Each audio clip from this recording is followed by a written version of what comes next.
असदुद्दीन ओवैसी कह रहे हैं बुलडोजर से बहुत जुल्म किया जा रहा है, सुप्रीम कोर्ट की गाइडलाइंस का पालन नहीं हो रहा है, अन्याय एक दिन खत्म हो जाएगा लेकिन खून और आग बनी रहेगी। प्रमोद कृष्णम कह रहे हैं दंगा भड़काने वालों पर बुलडोजर के साथ ही तोप और गोले भी चलेंगे।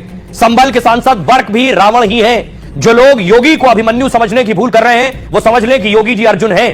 बर्क कह रहे हैं संभल के सांसद है, अगर बुलडोजर बरेली में चलता है तो शाहजहांपुर और फिरोजाबाद में क्यों नहीं? प्रदेश में एक ही कानून होना चाहिए और कट्टर बेईमान बयान देने वालों पर मुकदमा होना चाहिए।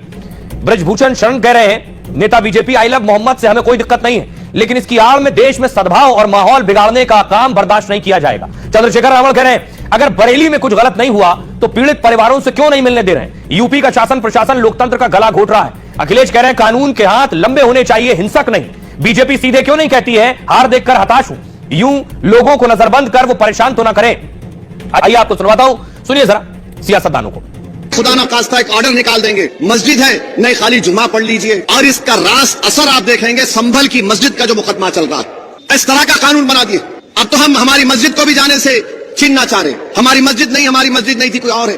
मगर आपका प्रधानमंत्री आपका पोस्टर लगाएंगे तो खुश, और मैं अपने नबी का रसूल का पोस्टर लगाऊंगा तो क्या कर रहे? भारत की पहचान सनातन से है, सनातन ही रहेगा, लेकिन सनातन के बगैर भारत की पहचान नहीं है। जो अभी आई लव यू कह रहे हैं उनका भी डीएनए इसी सनातन से जुड़ा हुआ है। क्या जाए? कई रावण तो संभल में ही है, संभल के सांसद ही रावण है। भारत के अंदर कानून का राज है, संविधान का राज है, कानून अपना काम करेगा। अगर कोई दंगा भड़काएगा तो बुलडोजर भी चलेगा, तोप भी चलेगी, गोले भी चलेगी। आई लव मोहम्मद लिखने से या कोई पोस्टर लगाने से किसी की शायद ना तो आस्था कोई प्रभावित होती है। बुलडोजर और इनकाउंटर किए जा रहे हैं और उससे एक भय का माहौल बना है। एक ज्ञापन के अंदर जो है वाद विवाद हुआ, उसके बाद पथराव की बात की जा रही है, लाठीचार्ज की। बहुत कोई इतनी बड़ी घटना थी जिसमें 82 लोग गिरफ्तारी हो जाए, तो अब अनावश्यक गिरफ्तारी ना हो, किसी घर पे बुलडोजर ना चले। तो रावण कह रहे हैं अनावश्यक गिरफ्तारी ना हो, किसी के घर बुलडोजर ना चले। कल फिर शुक्रवार है यानी जुमा है, उससे पहले बरेली में खास तैयारी की गई है। ये आप देख रहे हैं बाकायदा महिला ब्रिगेड नजर आई बरेली में सड़कों पर।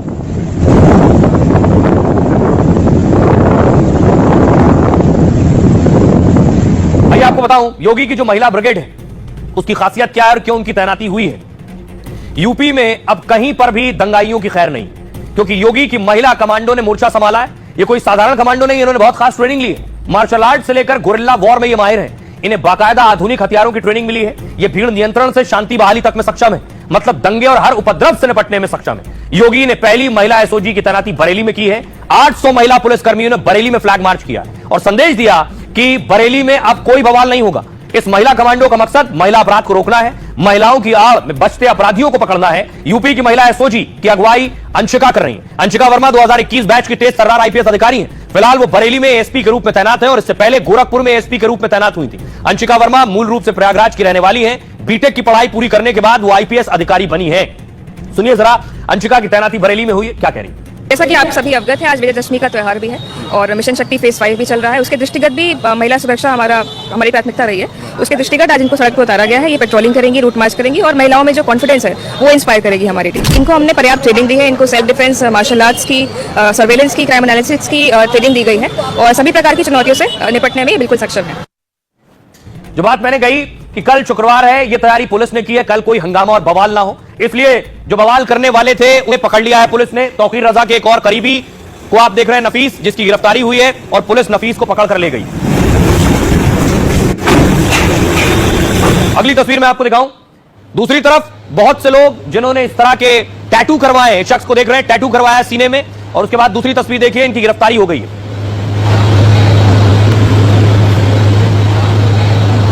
देख रहे हैं सीने में टैटू करवाया था, तिरंगा लहरा रहे थे, वीडियो वायरल किया था। पुलिस ने उसके बाद इनकी गिरफ्तारी की है। शामली से इन्हें गिरफ्तार किया गया है। इसी तरह के वीडियो को लेकर पुलिस भी संवेदनशील है, सेंसिटिव है कि देश का माहौल ना खराब हो, इस तरह से लोगों को भड़काने की कोशिश ना हो। लोग सड़कों पर आकर प्रदर्शन कर रहे हैं। एक और युवक जो धमकी दे रहा था उसके बाद माफी मांग रहा है, सुनिए। आ रहे जिसमें कि आई लव मोहम्मद लिखने पे या फिर बोलने पे एफआईआर हो रहे, तो ऐसा एफआईआर 100 बार कबूल करता हूँ। और एक बात बोलनी थी, अगर मोहम्मद के नाम पे जंग हुई तो इंशाल्लाह हम जैसे बुज़दिल भी पहिए सब में खड़े मिलेंगे। और थानेदार साहब आपसे गुजारिश है कि मेरी जगह थोड़ी सी बचा के रखना, क्योंकि 20 करोड़ है, 20 करोड़ में शायद जेल कम पड़ जाए, इसके लिए बोल लो। I love Mohammad. मैं जीशान खान, मैं अपने इंस्टा चैनल पे एक वीडियो अपलोड किया था कुछ दिन पहले, जिसमें मैं मतलब हिंदू मुस्लिम के विवाद के चक्कर में चल रहा था। अभी बरेली में जो मामला हुआ है यही सब मामला था।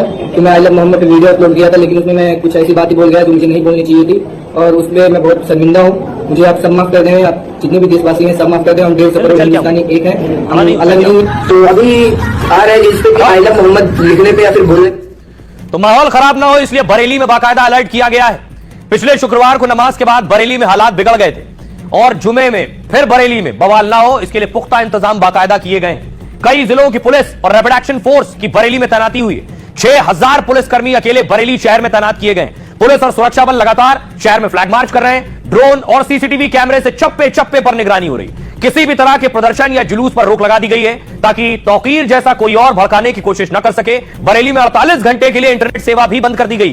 अफवाह रोकने के लिए प्रशासन ने गाइडलाइन जारी की है। कहा फेसबुक, यूट्यूब और व्हाट्सएप से अफवाह फैल सकती है। कुछ लोग फिर माहौल बिगाड़ने की कोशिश कर सकते हैं, इसलिए इंटरनेट और एसएमएस पर 2 दिन के लिए रोक लगा दी गई है। दूसरे शहर से आने जाने वालों को भी कड़ी उनको निगरानी रखी जा रही ताकि कोई बाहरी बरेली में हिंसा या दंगा फैलाने की कोशिश ना कर पाए। कई धर्मगुरु भी शांति से जुमे की नमाज की अपील कर रहे हैं। सुनिए जरा बरेलवी क्या कुछ कह रहे हैं। कल जुमा है, किस चीज का ख्याल रखें और डीएम क्या कह रहे हैं। मैं तमाम मुसलमानों से अपील करना चाहता हूं कि मुस्लिम वसीला बोर्ड के प्रोग्राम में शरीक न हो, भारत बंद को नाकाम बना दें, अपने कारोबार को जारी रखें, जो आपकी दिनचर्या है उसको मामूली के मुताबिक जारी रखें। मुस्लिम वसीला बोर्ड के ऐलान पर कतल कान न धरें, इसलिए कि ये तमाम चीजें पॉलिटिकल हो गई हैं। सियासी लोग मजहब का गलत इस्तेमाल कर रहे हैं और इसमें आई लव मोहम्मद सल्लल्लाहु ताला अलैहि वसल्लम के पोस्टर बैनर का इस्तेमाल होगा, होटलबाजी होगी, शोर शराबा, हंगामा होगा।